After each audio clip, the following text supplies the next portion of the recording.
আজকে বানাবো আমি বালিতে ডিমের ভাপা রেসিপি। ডিম সেদ্ধ করে ছাড়িয়ে ছুরি দিয়ে হালকা করে একটু কেটে নিচ্ছি, তাহলে মশলাটা ভালো করে ঢুকে যাবে। দেখুন এইভাবে কেটে নিতে হবে।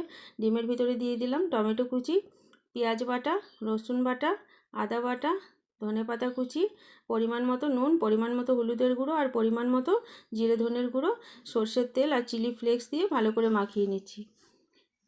এবারে দিয়ে দেবো আমি একটা তেজপাতা। দিয়ে এবার হাত দিয়ে একটু মাখিয়ে নিচ্ছি, তাহলে মাখানোটা ভালো হবে। আর দিয়ে দিলাম 1 চামচ টমেটো সস। টমেটো সসটা দিয়ে ভালো করে মাখিয়ে নিচ্ছি। এদিকে কড়াইতে বালিটাকে হালকা গরম করে নিয়েছি। এবারে টিফিন বক্স বসিয়ে দিয়ে ম্যারিনেট করা সেদ্ধ করা ডিম দিয়ে দিলাম। এবার ভালো করে একটু নেড়ে দিয়ে মশলার বাটি ধুয়ে একটু জল দিয়ে দিয়েছি। জলটা দিয়ে একটু নেড়ে দিয়ে আমি ঢাকা দিয়ে দিয়েছি। আবার ওপর দিয়ে ঢাকা দিয়ে দিলাম। 30 মিনিট পর আমি ঢাকাটা খুলে নিয়েছি। দেখুন বন্ধুরা, কত সুন্দর দেখতে হয়েছে। আপনারা একবার দেরি না করে চটপট করে বাড়িতে